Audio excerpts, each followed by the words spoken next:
Olá pessoal, tudo bem com vocês? Esse é mais um vídeo do canal Oficina de Espiritualidade e da série Falsos Vídeos Espíritas. O nome é um tanto quanto impactante, mas a proposta, a intenção aqui não é atacarmos personalidades mediúnicas, não é atacarmos líderes do movimento espírita ou líderes de movimentos espiritualistas, não. Simplesmente aqui nós temos a intenção de estudar a doutrina espírita à luz da obra de Allan Kardec e, é claro, denunciando doutrinas espiritualistas que fingem ser baseadas na obra de Allan Kardec, mas não são. É claro que as pessoas têm o direito de pensar como quiserem, de escrever o que quiserem, de falar o que quiserem, mas não tem o direito de falar que algo pertence a uma obra a qual não pertence. Percebem a gravidade da coisa? E é justamente para isso que nós estamos aqui hoje. Mas antes, eu vou deixar um pedido para que se você gostar do nosso trabalho, se você gostar desse vídeo, veja até o final, julgue. Se você gostar, dê o seu like, comente, compartilhe o vídeo, inscreva-se no canal para que ele possa chegar ao maior número de pessoas e levar essa mensagem a qual você apoia. Então vamos lá. Primeiramente, as falsas profecias. Essa ideia de que o mundo vai acabar não é nova. Ela já vem há séculos. Então essa ideia apocalíptica de estabelecer data para o final do mundo ou o final dos tempos, isso não é novo, porque até o ano 1000 se pensava que a Terra não existiria mais, que haveria o julgamento, o juízo final. Dentre tantas outras datas na Idade Média que se pensou-se que era o final do mundo, né? Aí veio aquela questão, aquele alarde do calendário maia em 2012, que era o final do calendário, portanto começaria uma nova era. Aí de 2012 não aconteceu nada de extraordinário no planeta, e aí passou para 2019, e aí depois veio a pandemia, e além de não acontecer nada de tão diferente, tão inovador no planeta em termos de evolução, nós tivemos aí milhões de mortes com vírus da Covid-19 e simplesmente não se cumpriu a profecia. E aí algumas pessoas menos avisadas ou menos dignas, né, menos honestas, elas começam a estabelecer datas para muito mais à frente, como agora a de 2057. Ora, 2000 não foi, 2012 não foi, 2019 não foi, e agora vai ter que ser 2057. Jogaram até um pouco mais à frente para demorar mais e o vexame ser menor, porque provavelmente também em 2057 não haverá nada de extraordinário. Nós temos que sempre nos apegar à obra de Allan Kardec nesse sentido.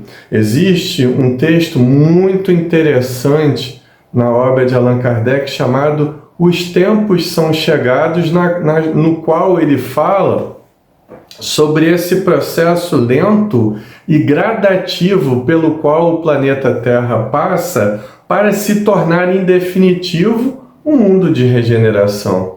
Até porque essa regeneração, ela não vai acontecer de uma hora para outra, gente. Ela vai acontecer com as individualidades. Muitos no planeta Terra já são regenerados, outros ainda não. Outros vão ter que ser direcionados para outras escolas evolutivas, para outros planetas, e isso está na obra de Allan Kardec, essas migrações planetárias, está lá em A Gênese, né? Isso é muito claro na obra de Allan Kardec, mas não de forma fantasiosa e com tintas tão pavorosas como é pintado o exílio, onde os renitentes no mal, aqueles que estão tendo a última oportunidade, como se houvesse última oportunidade à luz da reencarnação, pelo amor de Deus. Então, nós vemos que com Allan Kardec as coisas são muito mais tranquilas, serenas. É claro que existem migrações planetárias. Se você não se comporta dentro de um ambiente que precisa de um apuro maior da tua moral, do teu intelecto, você tem que estar em outro ambiente. Mas isso não é uma punição. Aonde você estiver, você vai ajudar com aquilo que você já obteve em termos intelectuais ou morais. Você não vai ser exilado para um outro planeta, já inventaram até nomes, né, para o próximo planeta, onde haverá esse exílio em massa do planeta Terra, ou já está havendo, segundo eles. Mas nós, né, qualquer um de nós que formos para esse planeta, nós não vamos voltar a encarnar naqueles corpos, né, que se assemelham aos homens de Neandertal e tantos outros homens primitivos. Pelo amor de Deus, isso seria involução. Simplesmente nós vamos ser reposicionados para outros mundos. Aliás, viver aqui no planeta Terra ou em outro planeta depende muito da nossa evolução. O Livro dos Espíritos é muito tranquilo em relação a isso. Nós não vamos encarnar só no planeta Terra, isso é um fato. Mas o fato é que ninguém vai para outro mundo para ser punido, gente. Deus não precisa disso. Deus é infinitamente justo e bom. Então, cuidado com essas informações mediúnicas ou pseudo-mediúnicas, porque os falsos profetas, eles não estão só no mundo espiritual. Eles não são só espíritos enganadores, obsessores, que adoram entravar a marcha da humanidade com essas mentiras, com essas ilusões, com essas ilusionices doutrinárias ou pseudo-doutrinárias. Eles estão também aqui no mundo material. E muitas vezes uma obra pretensamente mediúnica, às vezes não é. Às vezes aquilo é a criação de uma mente criativa, de um médium criativo, ou de um pseudo-médium, de um pretenso médium criativo, que cria histórias dignas, né, de pôr inveja nos maiores escritores de ficção de todos os tempos.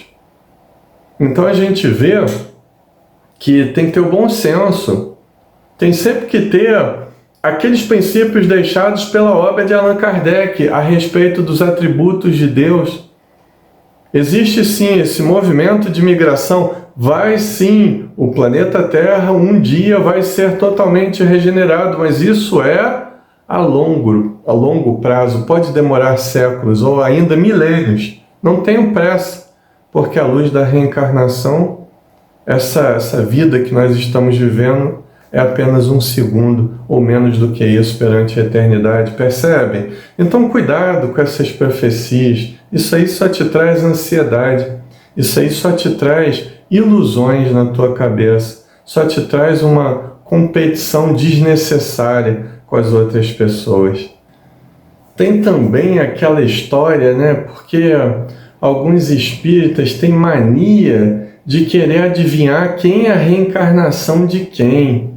Muitas vezes esse processo ele está até encoberto por razões óbvias, para que aquela nova personalidade que renasce, que já foi alguém muito significativo em alguma área do pensamento humano, possa ter paz para trabalhar, possa ter paz para não ser idolatrado, ou idolatrada por mentes fracas. Entende? Muitas vezes esse anonimato ele é muito necessário, por isso que existe, inclusive, o esquecimento do passado numa nova encarnação. Está lá no Evangelho segundo o Espiritismo, a lição básica da obra de Kardec. É só ler e estudar. Então, nós vemos que dentro do foco da política ou da religião, sempre tem essas adivinhações, né? De que, por exemplo, Dom Pedro renasceu como Dom Pedro I, ou ainda Dom Pedro II renasceu como tal ou tal político, né? Geralmente esse político pode ser de direita ou de esquerda, dependendo aí da nossa preferência ideológica. Isso não leva a nada, isso só leva, assim como aquelas profecias infundadas, às quais nós falamos ainda há pouco, isso só leva a uma competição doentia. Só leva a uma curiosidade, uma vaidade que é completamente descartável e tóxica para o ser humano. Percebem a questão? Então tem aí a grande polêmica, né? Se Chico foi Kardec. Os amigos, muitas vezes, quando comentamos a respeito desse assunto, eles me perguntam: e aí, Marcelo, o Chico Xavier foi Kardec para você? Eu digo: é claro que não. O próprio Chico Xavier, para as pessoas mais chegadas, ele falava que ele se via como uma mulher, que ele tinha reencarnado inúmeras vezes como uma mulher. E ele tinha um perfil feminino, sem nenhum demérito a Chico Xavier por isso, né? Pelo contrário, com uma sensibilidade aguçadíssima para a mediunidade. Mas essa história de que Chico Xavier seria a reencarnação de Allan Kardec é totalmente despropositada. Allan Kardec era um perfil completamente diferente em termos psicológicos de Chico Xavier. Não estou aqui em nenhum demérito para Chico Xavier, mas são personalidades que não têm nenhum ponto de contato psicológico básico. Um espírito ele não se transforma tanto assim de uma vida para outra. Mas Marcelo, ele se adequou à nova missão que ele tinha. Ele poderia ter se adequado de várias outras formas que não fosse com aquele perfil feminino que ele tem, porque aquele perfil feminino é o perfil que ele traz porque é um perfil dele. E nós temos que respeitá-lo por isso. E nós temos que aceitá-lo dessa forma. Mas não ficar inventando que uma personalidade como Chico Xavier é a reencarnação do próprio codificador da doutrina espírita, um espírito completamente diferente, psicologicamente falando, repito. Então nós vemos que essas adivinhações de reencarnação, isso também só traz alardes desnecessários. Parece até que são plantadas de forma intencional ou não, sementes de discórdia, para nos desviarmos dos assuntos que nós precisamos trabalhar em termos à luz da doutrina espírita, como, por exemplo, as questões sociais graves, que o Espiritismo tem muitas respostas para muitas delas, são as questões da autotransformação ou da transformação moral também, né? E tem uma questão muito interessante também, que eu vou fazer um vídeo específico a respeito dessa, mas eu já toco nessa questão, que é a questão da lei de causa e efeito, né? Eu costumo brincar com alguns amigos que o meu próximo projeto reencarnatório eu não gostaria que fosse elaborado por um espírita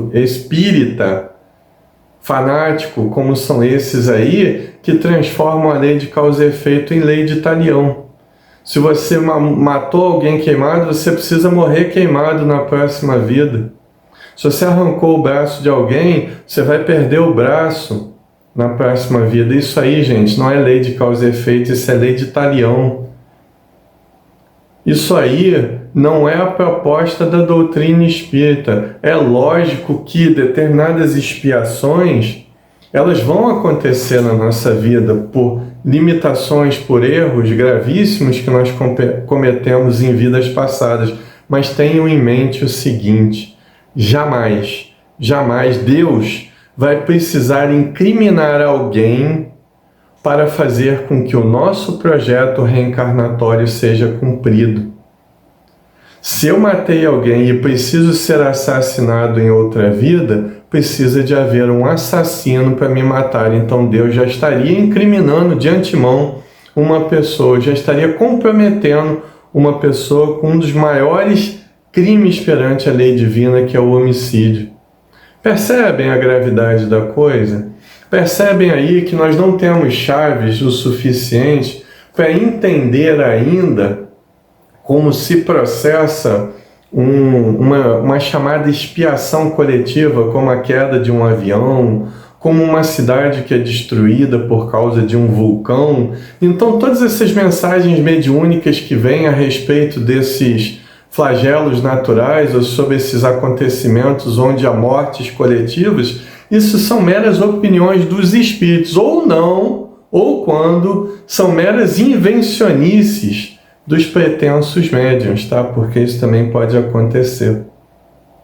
Vocês lembram, por exemplo, Tancredo Neves, o primeiro primeiro presidente, né, da nova fase, vamos dizer assim, do Brasil, após o governo militar, que ele nem tomou posse, ou tomou posse, mas não assumiu, devido à sua doença, e veio a óbito e etc. Então nós vemos que já começou-se naquela época essas teorias da conspiração, que Tancredo Neves teria sido um dos traidores da Inconfidência Mineira, né, o Joaquim Silvério dos Reis, e portanto agora ele viria reencarnar e espiar daquela forma, sem poder tomar as rédeas do poder à frente do governo do Brasil e tal. Então nós não podemos dizer que nada disso é verdadeiro, porque nada disso passou pelo critério da obra de Allan Kardec do controle universal do ensino dos espíritos. E eu faço um comentário além desse, porque não é só a questão do controle universal do ensino dos espíritos, é também o teor moral da mensagem, é o teor intelectual. Muitas vezes mensagens que contradizem completamente o que a ciência acadêmica já tem por certo, o que a história prova que não aconteceu, e as pessoas teimam em dizer que personagens de livros mediúnicos são históricos. E as pessoas teimam em dizer que existem planetas num sistema como o de Capela, que é um sistema quaternário. Não existem planetas ligados ao sistema Capela. Percebem como é que funciona a coisa? Então nós vamos criando uma carapaça para que nós nos protejamos dessas investidas da curiosidade vã, a qual nós muitas vezes somos presas de espíritos obsessores que muitas vezes riem da nossa cara por nós estarmos dedicando tanto tempo e importância a essas coisas que não têm importância nenhuma. Então o que importa realmente para a doutrina espírita é a nossa transformação moral. O que importa realmente é que nós tentemos ser pessoas melhores do que nós entramos nessa reencarnação. Nós vamos ter respostas de quem nós fomos em outras vidas? Ou muitas pessoas já têm essas respostas? Sim, mas elas sempre vêm de forma natural e muitas vezes não interessam a ninguém. Lembram o caso, eu nem vou citar o nome do menino, para que a família dele seja preservada apesar dos anos que já tem essa tragédia, né? Onde marginais assassinos arrastaram o menino pelo carro, e já veio na mesma semana que ele morreu aquelas comunicações mediúnicas dizendo que ele tinha sido um soldado romano que arrastava as pessoas nas bigas e etc, e etc. Entende? Pode até ter sido, mas qual a função de uma informação como essa, gente? Seria acrescentar mais sofrimento ainda para aquela família que perdeu aquele garoto de forma brutal? Ou ainda outras pessoas que morrem, muitas vezes comprometidas com drogas, apesar da fama, cantores, atores, políticos, que se apresentam com ideias completamente diferentes daquelas que eles tinham de quando encarnados. É claro que o espírito prossegue e ele muda de pensamento, mas não de forma tão brusca como essas mensagens pseudo-mediúnicas mostram. Entendem? Então, nos preservemos dessa vã curiosidade e passemos a estudar a doutrina espírita mais a fundo, com a orientação da obra de Allan Kardec. Gente, muito obrigado por vocês terem ficado até o final do vídeo. Agradeço a todos. Deixem os seus comentários, as suas sugestões, as suas discordâncias, sempre com respeito. E se você gostou do trabalho, curta, comente, compartilhe, inscreva-se no canal para ele chegar ao maior número de pessoas possível. Um abraço a todos, meu nome é Marcelo Furtado e até os próximos vídeos.